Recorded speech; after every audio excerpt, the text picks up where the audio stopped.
السلام علیکم ورحمۃ اللہ. اذان دے دیں.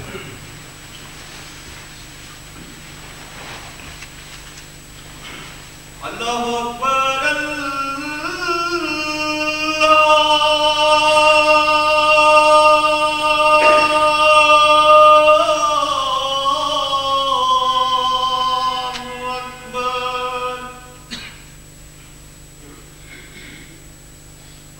اکبر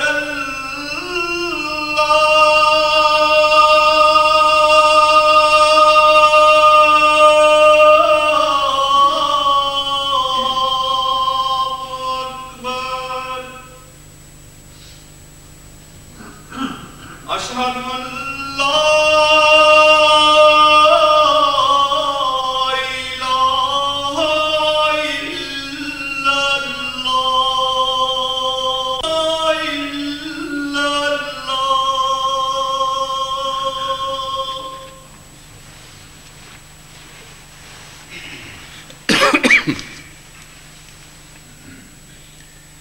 اشہد ان لا الہ الا اللہ وحدہ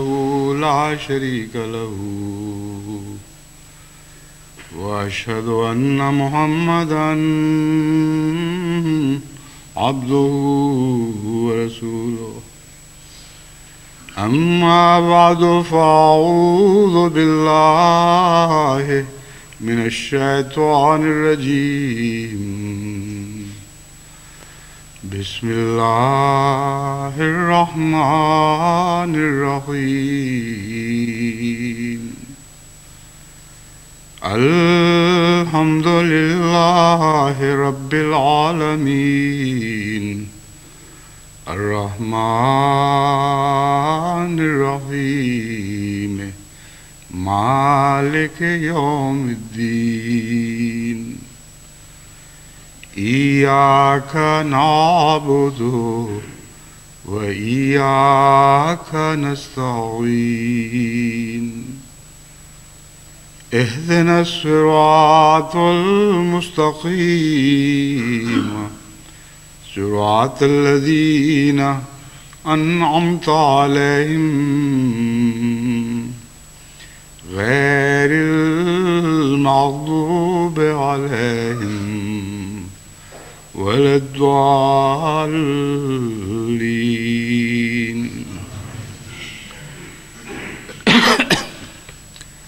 دنیا کی کوئی چیز بھی اور کوئی حالت بھی نہ کلیتاً فائدے سے خالی ہوتی ہے نہ کلیتاً نقصان سے خالی ہوتی ہے. اب خوف و خطر اور خاص طور پر ایسے خوف و خطر کے ایام جو قوموں کے لیے زندگی اور موت کے سوال اٹھا رہے ہوں، اگرچہ ایک ایسی حالت ہے جو ہر لحاظ سے معیوب اور تکلیف دہ معلوم ہوتی ہے، لیکن ان حالات میں بھی بعض ایسے چھپے ہوئے فوائد موجود ہوتے ہیں جو وقت کے ساتھ ظاہر ہونے لگتے ہیں. اسی طرح امن کی حالت بھی اور خوشحالی کی حالت بھی اگرچہ ایک بہت ہی پسندیدہ حالت ہے،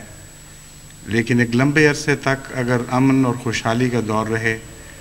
تو اس دور میں بعض نقصانات بھی مضمر ہوتے ہیں. چنانچہ قرآن کریم سے پتہ چلتا ہے کہ حضرت نوح کی قوم کو ایک لمبا زمانہ امن کا نصیب ہوا اور خوشحالی کا نصیب ہوا، اور اس لمبے دور کے نتیجے میں ان کے اندر سے تمام خوبیاں غائب ہو گئیں اور ان کے اندر سے نیکی اور تقوی کا پانی اس طرح سوکھ گیا جس طرح لمبے عرصے تک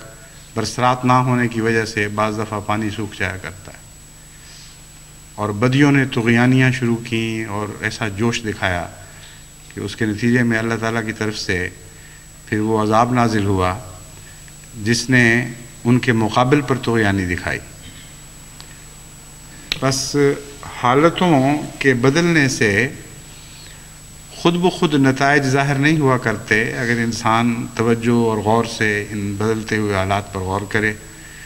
تو ان میں سے ہر حالت میں اس کے لیے کچھ سبق پوشیدہ ہوتے ہیں۔ ایک زمانہ تھا جب کہ پاکستان کو جب خطرات کا سامنا درپیش ہوا کرتا تھا تو اس قوم کی چھپی ہوئی خوبیاں ابھر کر باہر آ جایا کرتی تھیں، اور اس وقت دل میں ایک یقین پیدا ہو جاتا تھا کہ یہ قوم زندہ رہنے والی قوم ہے، باوجود اس کے کہ اس زمانے میں بھی کچھ بدیاں قوم میں پا جاتی تھیں اور وقتاً فوقتاً سر اٹھاتی رہتی تھیں۔ لیکن مجھے یاد ہے کہ جب پہلی بار ہندوستان سے لڑائی کا خطرہ درپیش ہوا تو اچانک سارے پاکستان میں یوں معلوم ہوتا تھا جیسے ایک نیکیوں کی ہوا چل پڑی ہے، ایک لہر دوڑ رہی تھی جس کی آواز فضا میں سنائی دیتی تھی، اور کسی انسان کے لیے شبے کی کوئی گنجائش باقی نہیں رہتی تھی کہ یہ قوم خدا تعالیٰ کے فضل سے بہت سی خوبیوں کی مالک ہے جو وقت اور حالات کے تقاضوں کے مطابق ابھرتی ہیں، اور ان خوبیوں کی بنا پر ایک انسان یہ فتویٰ دے سکتا تھا کہ یہ قوم زندہ رہنے کے لائق ہے اور اس میں زندگی کی ساری علامتیں پائی جاتی ہیں۔ پھر ایک دوسری جنگ آئی، پھر بھی ہم نے یہی کچھ دیکھا مگر نسبتاً کم۔ پھر ایک تیسری جنگ آئی اور اس میں بھی ہم نے یہی کچھ دیکھا مگر ان خوبیوں کے اظہار میں کچھ اور کمی آ گئی تھی۔ اس کے بعد ایک لمبا عرصہ ایسے ابتلا کا گزرا ہے جس کے نتیجے میں معلوم یہ ہوتا ہے کہ پاکستان کے باشندوں کی نیکیاں سوکھنی شروع ہوئی ہیں، اور اس کی پہچان کا آج وقت ہے۔ یہ وقت کسی تبصرے کا محتاج نہیں بلکہ خود بول رہا ہے۔ اب پھر پاکستان کی چاروں طرف سے سرحدوں کو شدید خطرہ لاحق ہے، اور اتنا بڑا خطرہ ہے کہ دنیا کے مبصرین سمجھتے ہیں کہ پہلے کسی جنگ سے پاکستان کو ایسا خطرہ درپیش نہیں ہوا تھا جیسا اس جنگ سے ہوگا، اور وہ یہ بھی کہتے ہیں کہ اس کے مقابل پر ہندوستان کو بھی شدید نقصانات پہنچیں گے،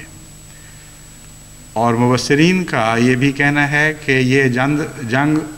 اگر چھڑی تو چند دنوں کی جنگ نہیں ہوگی بلکہ لمبے عرصے تک دونوں ملکوں کی اقتصادی حالت کو کلیتاً تباہ کر کے ختم ہوگی۔ اس شدید خطرے کے باوجود جیسا خطرہ آج تک اس ملک کو کبھی پیش نہیں آیا تھا، وہ ابھرتی خوبیاں دکھائی نہیں دے رہی، بلکہ ساری قوم خود اپنے ہی گناہوں کے طغیانی میں ڈوبی ہوئی دکھائی دیتی ہے۔ وہ ظلم اور وہ سفاکی جو مسلمانوں کے ہاتھ سے دوسرے مسلمانوں پر روا رکھے جا رہے ہیں، ان میں نہ صرف یہ کہ کوئی کمی نہیں آئی بلکہ پہلے سے بڑھتے چلے جا رہے ہیں۔ ایک وہ دور تھا جب کہ حیدرآباد میں یا کراچی میں جب مسلمان دوسرے مسلمانوں کے گلے کاٹتے تھے اور فخر محسوس کرتے تھے کہ ہم نے اپنے دوسرے بھائیوں کے اتنے آدمی مار دیے یا اتنے آدمی اغوا کر لیے یا اتنا ظلم کیا، تو جب بھی پولیس کی طرف سے یا فوج کی طرف سے مؤثر کارروائی ہوتی تھی تو کچھ عرصے کے لیے یہ جوش و خروش دب جایا کرتا تھا۔ اب خبریں یہ آ رہی ہیں کہ فوجی مداخلت کے باوجود اور کرفیو کے باوجود مسلسل اسی طرح قتل و غارت جاری ہے، اور حیدرآباد سندھ میں فوج کو جہاں اور کوئی پناہ کی جگہ نہ ملی، اس نے مسجدوں کے میناروں پر قبضہ کیا اور وہاں سے شر پسندوں پر گولیاں برسائیں، اور یہ حالات آج کل کے حالات ہیں جبکہ اس ملک کی بقا کا مسئلہ درپیش ہے۔ ایک انتہائی طاقتور دشمن کا سامنا ہے جس کے دوسرے بازو پر افغانستان کی حکومت ہے جو ایک لمبے عرصے سے پاکستان سے کئی شکایتیں اور شکووں کی بنا پر موقع کی تلاش میں ہے کہ کسی وقت ان کو موقع ملے تو وہ اپنے پرانے بدلے اتاریں، اور قوم کو کوئی حس نہیں ہے، صرف یہ نہیں کہ حس نہیں ہے، بلکہ بے حسی کے نتیجے میں جو گناہ پیدا ہوتے ہیں ان گناہوں میں تیزی پیدا ہو رہی ہے، اور شرم اور حیا اس طرح قوم کی آنکھوں سے اور اس کے چہرے کے آثار سے غائب ہو رہے ہیں جیسے کبھی ان سے کوئی تعارف ہی نہیں تھا۔ چنانچہ ایک عجیب خبر میں نے کل اخبار میں دیکھی، یا پرسوں کی بات ہے، جس سے یوں معلوم ہوتا تھا جیسے بجلی گر گئی ہو میرے اوپر۔ ایسی دردناک اور ایسی ہولناک خبر ہے، اور سرخی لگانے والے نے بڑے مزے سے سرخی لگا کر اس طرح واقعہ بیان کیا ہوا ہے جیسے بہت ہی کوئی دلچسپ اور لذیذ واقعہ ہوتا ہے۔ وہ خبر یہ ہے کہ پہلے تو کلاشن کوفس اکٹھی کی جاتی تھیں، آج کل بجلی سے چلنے والے آروں کی اتنی مانگ بڑھی ہے کہ ملک میں یہ آرے ملنے بند ہو گئے ہیں اور بلیک پر فروخت ہوتے ہیں، اور اسمگلنگ کی جا رہی ہے کہ کسی طرح اس کی بڑھتی ہوئی ضرورت کو پورا کیا جا سکے۔ اور وہ آرے ان آروں کی اس لیے ضرورت ہے کہ اپنے مخالف دھڑوں کے ہاتھوں کی اور پاؤں کی انگلیاں کاٹی جائیں،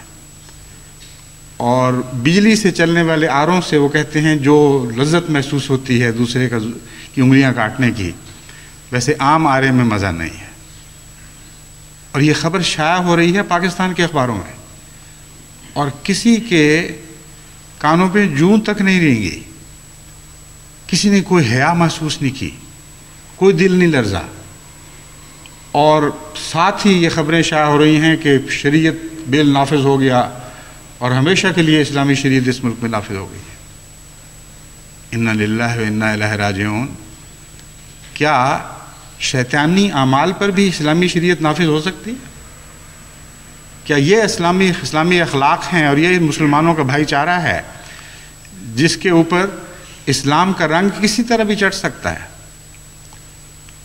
اور اس قدر بے حیائی اور بے باکی پیدا ہو چکی ہے کہ ظلموں کی مثالیں حضرت اقدس محمد مصطفیٰ صلی اللہ علیہ وآلہ وسلم کے زمانے سے دی جا رہی ہیں۔ چنانچہ چک سکندر کے متعلق ایک اور خبر شائع ہوئی کہ علماء نے یہ فیصلہ کیا ہے کہ جس دن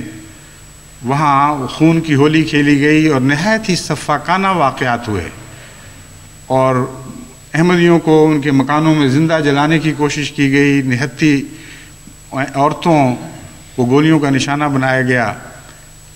یہاں تک کہ جانوروں سے بھی اس قدر بغض کا اظہار کیا گیا کہ جانوروں کو گولیاں مار مار کے ان پر تیل چھڑک کے ان کو آگ لگائی گئی۔ یہ جو خوفناک اور بھیانک واقعات ہوئے ہیں،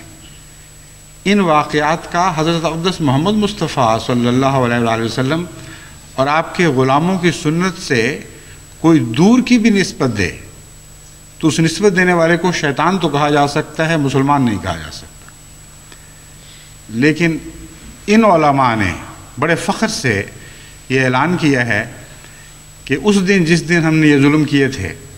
اس دن ہم چک سکندر میں یوم بدر منائیں گے۔ نعوذ باللہ، یہ بدر کی فتح کا دن تھا۔ آپ سوچیں، جس کو اسلام کی تاریخ سے ادنا سی بھی واقفیت ہو اور یوم بدر کا اس کو معلوم ہو کہ وہ کیا دن تھا، کس طرح چند نہتوں نے خدا کے نام پر اپنے جگر گوشے خدا کے حضور میدان جنگ میں ڈال دیے تھے، اور کس طرح ایک بہت بڑے طاقتور دشمن کو ان خدا کے برگزیدہ بندوں نے جو نہایت کمزور اور دنیاوی ساز و سامان سے بھی آراستہ نہیں تھے، جن کے پاس پورے ہتھیار بھی نہیں تھے، اس طرح شکست دی اس بڑے غالب دشمن کو کہ اس کی مثال دنیا کی تاریخ میں شاذ کے طور پر کہیں دیکھی جا سکتی ہوگی۔ بلکہ حقیقت یہ ہے کہ اگر آپ دنیا کی غیر مذہبی تاریخ پر بھی نظر ڈال کر دیکھیں تو ایسے کمزور اور ایسے ساز و سامان سے نہتے اور آری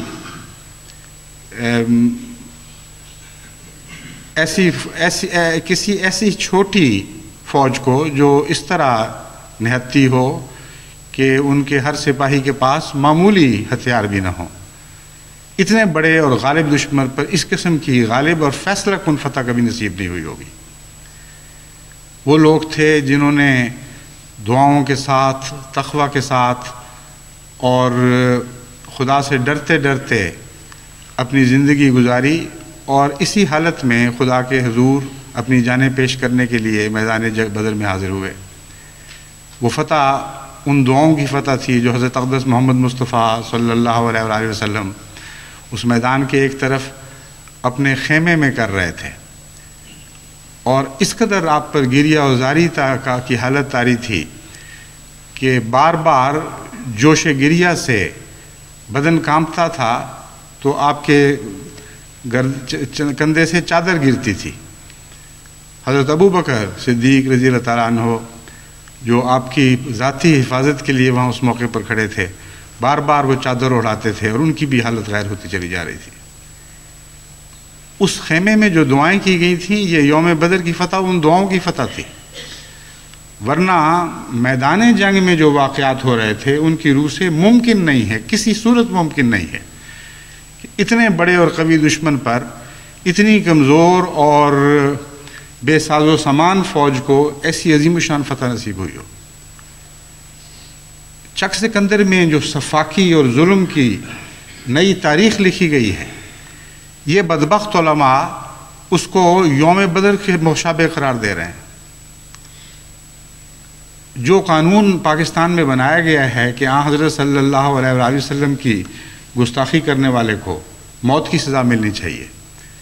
قطع نظر اس کے کہ یہ شریعت کے مطابق درست قانون ہے یا نہیں، لیکن اس ملک میں یہ قانون نافذ ہے۔ اگر کبھی کوئی موقع اس قانون کے نفاذ کا تھا تو آج ہے۔ ان ظالموں اور بے حیاؤں پر یہ قانون چلنا چاہیے جنہوں نے اس سفاکی اور ظلم کے دن کی مشابہت حضرت اقدس محمد مصطفیٰ صلی اللہ علیہ وسلم کی اس عظیم فتح کے ساتھ دی ہے جسے یوم بدر کی فتح قرار دیا جاتا ہے۔ لیکن جیسا کہ میں نے بیان کیا ہے، بے حیائی ایسی عام ہو چکی ہے، اس طرح مٹ چکی ہے کہ کچھ بھی احساس نہیں رہا۔ بس انگلیوں سے، آروں سے، بجلی سے چلنے والے آروں سے اپنے بھائیوں کی اور معصوم بچوں کی انگلیاں کاٹنے کا مزہ اس قوم کے حصے میں رہ گیا ہے۔ سوال یہ ہے کہ یہ کیا ہو رہا ہے؟ جیسے کہ ایک عام معروف تصور ہے کہ بعض دوائیں ایسی ہیں یا ایک دوا ایسی ہے جو ہر بیماری کی دوا بن جاتی ہے، اور اسے ہماری تصوراتی دنیا میں اکسیر کہا جاتا ہے۔ ویسے تو ہر بیماری کی خاص دوا کو بھی اکسیر کہہ دیتے ہیں، لیکن اکسیر کا جو روایتی تصور ہے وہ یہ ہے کہ ایک ایسی دوا جو ہر بیماری میں کام آ جائے، ہر بیماری کا نسخہ ہو، اس کو انگریزی میں پینیسیا کہتے ہیں۔ اسی طرح ایک بیماریوں میں سے بھی ایسی بیماری ہوتی ہے جو ہر مرض کو پیدا کرنے والی اور ہر مرض کی جڑ ہوتی ہے، اور وہ تقوی کی کمی ہے۔ جب دل سے تقوی اٹھ جائے تو ہر قسم کی روحانی بیماری پیدا ہو جاتی ہے۔ بس پاکستان کی بیماریوں کی نشاندہی کرنے کے لیے اس سے زیادہ صحیح نشاندہی ممکن نہیں کہ اس قوم کے دل سے تقوی اٹھ چکا ہے۔ جس طرح پرندہ گھونسلے کو ہمیشہ کے لیے خیر بات کہہ دیتا ہے، اسی طرح یوں معلوم ہوتا ہے کہ تقوی نے اس قوم کے دلوں کو خیر بات کہہ دیا ہے۔ اور اس کی سب سے بڑی اور بنیادی وجہ وہاں کا منحوس مولوی ہے۔ ملا نے اسلام کے نام پر وہ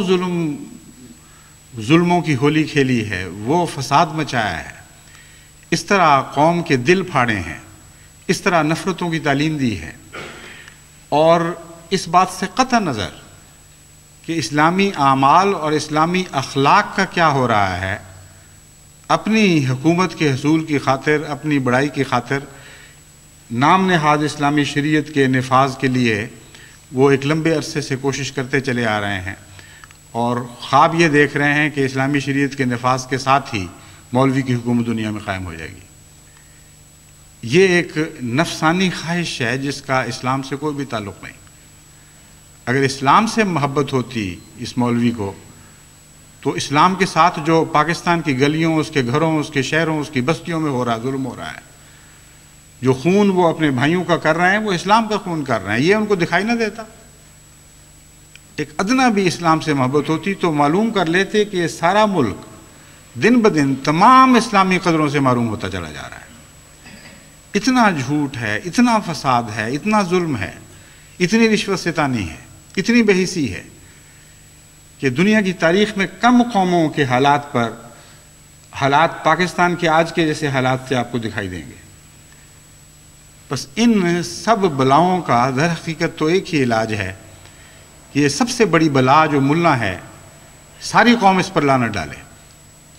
اور دعائیں کرے اور گڑ گڑائے کہ اے خدا ہمیں اس لعنت سے نجات بخش، کیونکہ جب تک یہ لعنت ملک پر سوار ہے کبھی بھی اس ملک کی کوئی بھلائی ملک کے لیے کوئی نجات کی راہ نہیں نکل سکتی۔ بس اگر کبھی پہلے ضرورت تھی کہ ملا سے چھٹکارا حاصل کیا جائے اور ساری قوم متحد ہو کر اس لعنت سے نجات پانے کا فیصلہ کرے تو آج یہ وقت ہے، کیونکہ آج پاکستان کا ملا پاکستان کی زندگی اور موت کا سوال بن کر کھڑا ہوا ہے۔ اگر یہ ملا اپنی اس نحوست کے ساتھ باقی رہا تو یہ ملک باقی نہیں رہ سکتا۔ اس لیے ہر وہ محب وطن جس کو پاکستان سے پیار ہے، ہر وہ اسلام سے محبت کرنے والا جس کو اسلامی قدروں سے پیار ہے، اس کا فرض ہے کہ وہ اس ملا کے خلاف علم بغاوت بلند کرے اور قوم میں یہ احساس پیدا کرے کہ یہ اسلام کے ہمدرد اور اسلام سے پیار کرنے والی قوم نہیں، بلکہ ظالم اور سفاک لوگ ہیں جن کو اسلامی قدروں کو پامال ہوتے دیکھنے کے باوجود کوئی دکھ نہیں ہوتا، کوئی شعور بیدار نہیں ہوتا، اور ظلم اور سفاکی کو عام ہوتے ہوئے دیکھنے کے باوجود ان کے سر پر جوں تک نہیں رینگتی، ان کو کوئی احساس نہیں ہوتا کہ یہ کیا ظلم ہو رہے ہیں، اور اس کے باوجود اسلامی شریعت کا نام ہے جو ڈنکے کی چوٹ لیا جا رہا ہے اور ساری دنیا میں اعلان ہو رہا ہے کہ ہم سب سے زیادہ اسلام سے محبت کرنے والے، اسلام کو نافذ کرنے والے ہیں۔ شراب خوری اتنی عام ہو چکی ہے کہ عام خبروں میں سے پتہ چلتا ہے کہ یہ تو اب کوئی کبھی کبھار سننے والا واقعہ نہیں رہا، یہ تو روزمرہ زندگی کا حصہ بن گیا ہے۔ قوم کی ایک بھاری تعداد ڈرگ ایڈکشن میں مبتلا ہو چکی ہے، یعنی وہ جو نشہ آور دوائیں ہیں ان کی عادی بن رہی ہے یا ان کی تجارت کر رہی ہے۔ ہر قسم کی بدیاں جو سوچی جا سکتی ہیں وہ اس وقت اس قوم پر نافذ ہو چکی ہیں۔ اس لیے یہ وقت ہے کہ دعاؤں کے ذریعے پاکستان کی مدد کی جائے، اور اگرچہ ساری دنیا میں 120 ملکوں کے احمدی پاکستانی تو نہیں ہیں، لیکن پاکستان کے متعلق میں بارہا پہلے کہہ چکا ہوں کہ پاکستان سے ایک لمبے عرصے تک اسلام کا نام بلند ہوا ہے اور دنیا کے کونے کونے تک پہنچا ہے، اور یہ 120 ملک کسی نہ کسی رنگ میں جہاں ہندوستان کے زیر احسان ہیں کہ وہاں سے اسلام کی احیاء نو کا آغاز ہوا تھا، وہاں پارٹیشن کے بعد پاکستان کی بھی زیر احسان ہے۔ بس آج ان دونوں ملکوں کے لیے دعا کرنی چاہیے، لیکن پاکستان کے لیے خصوصیت سے اس لیے کہ یہ اسلام کے نام پر قائم کیا گیا تھا، اور اسلام کے نام پر قائم ہونے کے باوجود ہر غیر اسلامی حرکت کی آماجگاہ بن چکا ہے۔ یہاں تک کہ ہندوستان کی ایمبیسی کی طرف سے حال ہی میں کچھ پمفلیٹس تقسیم ہوئے ہیں، ان پمفلیٹس میں سے ایک کو دیکھ کر تو میرا سر شرم سے جھک گیا اور یوں لگتا تھا جیسے دل کٹ گیا ہے۔ ہندوستان کی حکومت پاکستان کو یہ بتا رہی تھی کہ تم نے اسلام کے نام پر یہ ملک قائم کیا تھا، یہ حرکتیں جو تم لوگ کر رہے ہو کیا یہ اسلامی حرکتیں؟ اور وہ حرکتیں گنائی ہوئی تھیں کہ اس طرح تم ایک دوسرے کا خون کر رہے ہو، اس طرح یہ ہو رہا ہے، اس طرح وہ ہو رہا ہے۔ ہر بدی جس کے خلاف اسلام نے جہاد کیا ہے وہ تمہارے اندر قائم ہو چکی ہے، راسخ ہو چکی ہے، اور باتیں کرتے ہو کہ ہم اسلام کے نام پر قائم ہوئے تھے۔ وہ تو یہ ثابت کرنے کی کوشش کر رہے تھے کہ یہ جنگ اسلام اور غیر مسلموں کی جنگ، مسلمان اور غیر مسلم کی جنگ نہیں ہے۔ ان کا مقصد تو یہ تھا کہ دنیا کو یہ بتائیں کہ مسلمان ممالک بے جا پاکستان کی حمایت نہ کریں، کیونکہ ہرگز یہاں اسلام اور غیر اسلام کا مقابلہ نہیں ہے، بلکہ ایک غیر اسلامی اقدار میں ہندوستان سے آگے ہوئے بڑے ہوئے ملک کا ایک ایسے غیر مسلم ملک سے مقابلہ ہے جو نسبتاً اسلامی اقدار سے کچھ زیادہ تعلق رکھتا ہے، اگرچہ اسلام کے نام پر نہ بھی ہو. یعنی یہ موازنہ کرنے کی کوشش کی گئی ہے. لیکن ایک مسلمان کے لیے ایک ہندو ملک کی ایمبیسیز کی طرف سے شائع ہونے والا یہ لٹریچر تو ایسا لٹریچر ہے کہ وہ شرم سے کٹ مرے. بس اس لحاظ سے دونوں ملکوں کا تمام دنیا پر ایک احسان ہے. اس احسان کو یاد رکھتے ہوئے ہندوستان کے لیے دعا کریں کہ اللہ تعالیٰ انہیں اپنے ملک کے باشندوں سے انصاف اور تقوی کے ساتھ پیش آنے کی توفیق عطا فرمائے اور اپنے ہی ملک کے باشندوں کے حقوق ان کو دینے کا حوصلہ عطا کرے اور ظلم اور سفاکی سے ان کے ہاتھ روکے. وہاں پاکستان کے لیے دعا کرنی چاہیے کہ یہ جو موجودہ حالات ہیں ان حالات میں تو یہ ملک بچتا ہوا دکھائی نہیں دیتا، کیونکہ حضرت اقدس محمد مصطفیٰ صلی اللہ علیہ وآلہ وسلم کے نام پر اور خدائے واحد و یگانہ کے نام پر یہ ملک مانگا گیا تھا اور یہ ملک حاصل کیا گیا تھا. اس لیے یہ دعا کرنی چاہیے کہ اللہ تعالیٰ ان لوگوں کو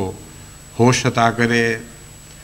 واپس اسلامی قدروں کی طرف لوٹنے کی توفیق عطا فرمائے، اور سب سے بڑی دعا کہ ملا کی نحوست سے ان کو نجات عطا فرمائے. جہاں تک مولویوں کا تعلق ہے وہ جماعت احمدیہ کی مخالفت میں آج بھی اسی طرح مصروف ہیں جس طرح پہلے مصروف تھے. ان کو پتہ ہی نہیں کہ کیا ہو رہا ہے باہر دنیا میں، ان کو یہ بھی پتہ نہیں کہ پاکستان کے اندر کیا ہو رہا ہے. صرف ایک ہے رٹ کہ نام کی اسلامی شریعت کی حکومت قائم ہو جائے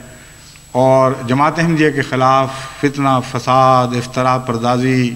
جھوٹ، دنگا، سازشیں، یہی ان کی زندگی کا مقصد ہے. اس میں مبتلا رہتے ہوئے اس نشے میں مست وہ اپنی زندگیاں گزار رہے ہیں.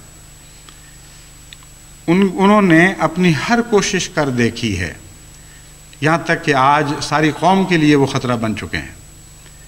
اس لیے میں نصیحتاً ان کو یہ بتاتا ہوں، حضرت مسیح موعود علیہ الصلوۃ والسلام کے الفاظ میں بڑی عاجزی کے ساتھ ان کو یہ نصیحت کرتا ہوں کہ اگر وہ اپنی عاقبت کی خیر چاہتے ہیں، اگر وہ ملک کی عاقبت کی خیر چاہتے ہیں، اگر وہ اسلام سے کچھ معمولی سی محبت بھی رکھتے ہیں تو مخالفت بے شک کریں، لیکن اسلامی طرز کی مخالفت کریں. اس محمد مصطفیٰ صلی اللہ علیہ وسلم کے صدقے میں ان سے یہ التجا کرتا ہوں کہ مخالفت ویسی کریں جیسے حضرت محمد مصطفیٰ صلی اللہ علیہ وسلم اپنے مخالفوں کی کیا کرتے تھے. یہ میں نہیں کہتا کہ حضرت صلی اللہ علیہ وسلم ان کے ہیں، ہرگز میرا یہ کہنے کا مطلب نہیں. جو نقشہ میں نے کھینچا ہے اس کے بعد یہ کہنا کہ حضرت صلی اللہ علیہ وسلم ان کے ہیں، یہ تو بڑا ظلم ہوگا. میں صرف یہ کہنا چاہتا ہوں کہ وہ یہ دعویٰ کرتے ہیں کہ حضرت صلی اللہ علیہ وسلم ہمارے ہیں، بس اس دعوے کی شرم رکھیں. اور مخالفت بھی کرنی ہے تو سنت مصطفیٰ کے مطابق مخالفت کریں، پھر ہمیں کوئی عذر نہیں، پھر خدا کے پاس تقدیر کے حوالے کریں. جو بھی فیصلہ خدا کی تقدیر کرے گی اس پہ ہم راضی ہیں اور ساری دنیا کو اس پہ راضی ہونا پڑے گا. حضرت مسیح موعود علیہ الصلوۃ والسلام نے ان مخالفتوں کا ذکر کرتے ہوئے اسی رنگ میں علماء کو کچھ نصیحتیں کی تھیں، کچھ امور کی طرف ان کو متوجہ کیا تھا. اس لیے آپ کے الفاظ میں یہ اقتباسات پڑھ کر میں اس آج کے خطبے کو ختم کروں گا. حضرت اقدس علیہ الصلوۃ والسلام فرماتے ہیں،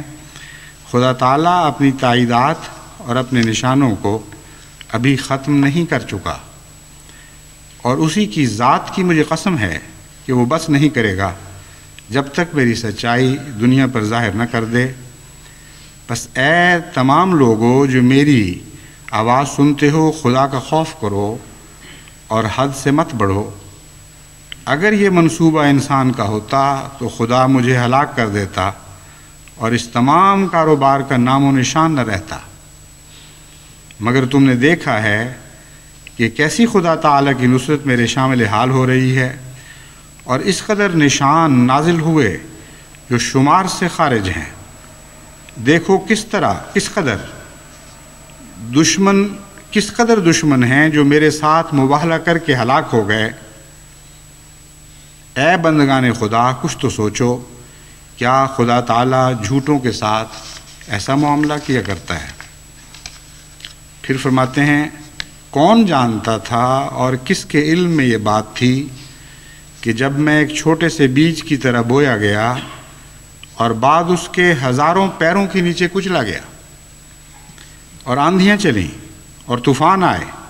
اور ایک سیلاب کی طرح جو شور بغاوت میرے اس چھوٹے سے تخم پر پھر گیا، پھر بھی میں ان صدمات سے بچ جاؤں گا۔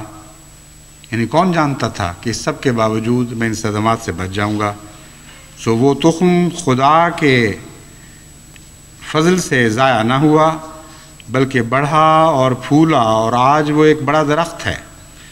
جس کے سایہ کے نیچے 3 لاکھ انسان آرام کر رہا ہے۔ پھر آخر پر حضور نصیحتاً علماء کو مخاطب کرتے ہوئے فرماتے ہیں، یعنی ان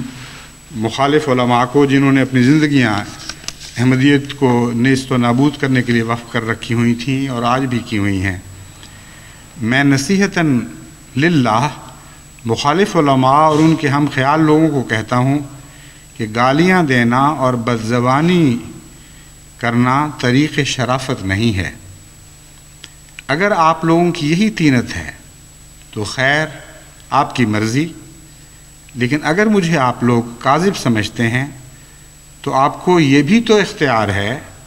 کہ مساجد میں اکٹھے ہو کر یا الگ الگ میرے پر بددعائیں کریں اور رو رو کر میرا استیصال چاہیں، یعنی بجائے اس کے کہ تم گند بکنے میں، سازشوں میں، فتنہ پردازیوں میں حد سے بڑھ جاؤ، جیسا کہ بڑھ بھی چکے ہو۔ میں تمہیں ایک اور طریق بتاتا ہوں، اگر تمہیں خدا پر ایمان ہے اور خدا کی خاطر تم مخالفت کر رہے ہو تو دعاؤں سے کام کیوں نہیں لیتے؟ مسجدوں سے نکل کر گلیوں اور گھروں میں فساد برپا کرنے کی خاطر جو بھڑک بھڑک کے نکلتے ہو، واپس مسجدوں کو لوٹو اور مسجدوں میں خدا کے حضور سجدہ ریز ہو جاؤ اور دعائیں کرو کہ اے خدا، یہ وہ شخص ہے جو ظالم ہے، جس نے ایک ظالم جماعت پیدا کی ہے اور جو تیری دشمن لوگ ہیں، ہم بھی ان کے دشمن تیری خاطر ہیں، بس تو ہماری مدد فرما اور ان کو نیست و نابود کرنے میں آسمان سے کارروائی کر، کیونکہ ہماری زمین کی کارروائیاں تو بالکل ناکام اور نامراد ہو چکی ہیں۔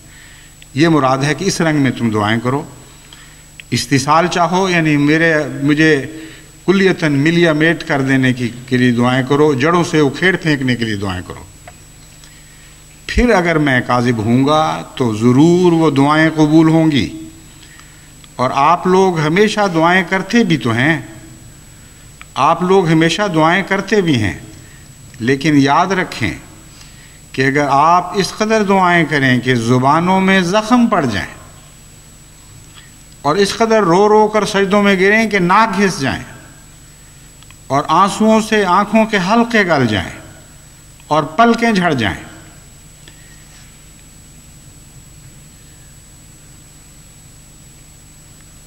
اور کثرت گریہ وزاری سے بینائی کم ہو جائے اور آخر دماغ خالی ہو کر مرگی پڑنے لگے یا مالی خولیہ ہو جائے، تب بھی وہ دعائیں سنی نہیں جائیں گی، تب بھی وہ دعائیں سنی نہیں جائیں گی، کیونکہ میں خدا سے آیا ہوں۔ جو شخص میرے پر بد دعا کرے گا وہ بد دعا اسی پر پڑے گی، جو شخص میری نسبت یہ کہتا ہے کہ اس پر لعنت ہو، وہ لعنت اسی کے دل پر پڑتی ہے مگر اس کو خبر نہیں۔ بس یہی ایک طریق رہ گیا ہے۔ علماء کی سرشت کو میں جانتا ہوں، اور باوجود اس کے کہ یہ نصیحت جس طرح حضرت اقدس مسیح موعود علیہ الصلوۃ والسلام نے کامل خلوص سے للہ کی تھی، میں بھی اسی طرح عاجزانہ غلامی کے رنگ میں حضرت مسیح موعود علیہ الصلوۃ والسلام کی پیروی کرتے ہوئے اسی طرح خلوص اور عجز کے ساتھ اور تقویٰ کے ساتھ کر رہا ہوں۔ لیکن جیسا کہ میں نے بیان کی ہے، ان علماء کی سرشت کو ہم جانتے ہیں، یہ اس طرح متوجہ نہیں ہوں گے اور شرارت سے کبھی باز نہیں آئیں گے۔ قوم پر جو بلا ٹوٹ جائے، جو قیامت گزر جائے، ان کو اس کی کوئی پرواہ نہیں ہے۔ انہوں نے اپنی ضد اور بے باکیوں سے باز نہیں آنا، اور اسی طرح یہ فساد اور فتنے میں مبتلا رہیں گے۔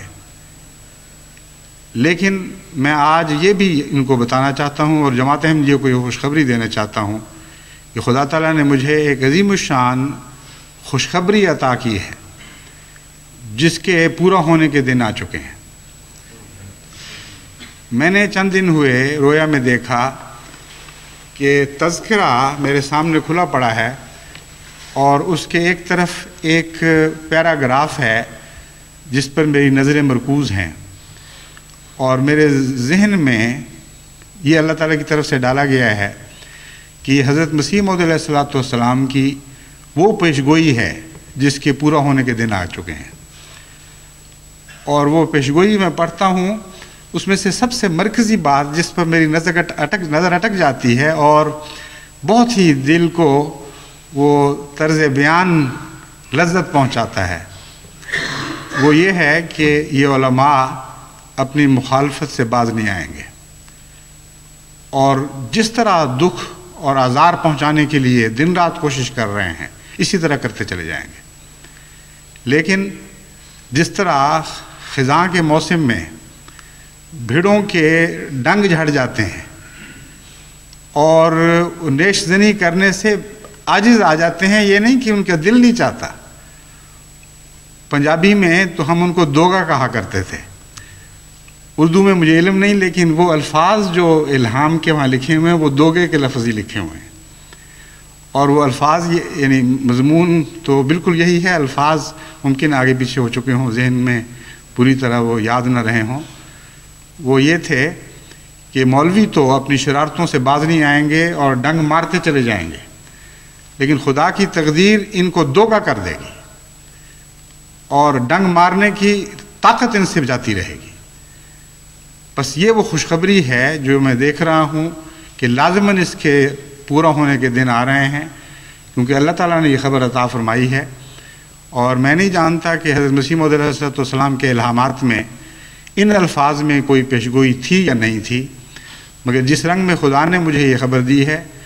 یہ مضمون ضرور کہیں موجود ہے۔ بس ان مولویوں کو میں یہ کہتا ہوں کہ جو زور تم سے لگتا ہے لگاتے چلے جاؤ، دعائیں کرو، گریہ گزاری کرو، اور اس کی توفیق نہیں تو گالیاں بکتے چلے جاؤ، ہر قسم کی سازشیں کرو، مگر میرے خدا نے یہ فیصلہ کر لیا اور جماعت احمدیہ کے خدا نے یہ فیصلہ کر لیا کہ اس کی تقدیر تمہارے ڈنگ نکال دے گی اور جماعت کو بالآخر تمہارے آزاروں سے نجات بخشی جائے گی۔